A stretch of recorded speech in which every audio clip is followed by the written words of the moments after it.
చిన్నపిల్లల్లో మిస్ అవ్వకూడని అంటే important alarming science గురించి ఇప్పుడు మనం తెలుసుకుందాం. నెంబర్ 1, ఐస్ రెడ్గా ఉండడం. ఇది కంజంక్టివైటిస్ లేదా కళ్ళ కలకలు అయ్యి ఉండొచ్చు.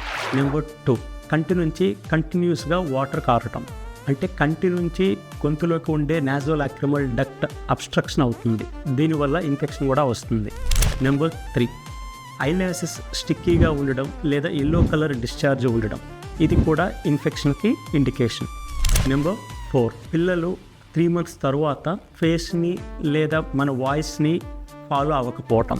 నెంబర్ 5, కాన్స్టెంట్గా ఐ రోలింగ్ లేదా ఐ సైక్ అవ్వడం. నెంబర్ 6, ఫొటోస్ తీసేటప్పుడు వైట్ రిఫ్లెక్స్ కనిపించడం. ఇటువంటి సైన్స్ నోటీస్ చేసినట్లయితే ఇమీడియట్గా ఆఫ్థల్మాలజిస్ట్ని కన్సల్ట్ అవ్వాలి. Thank you.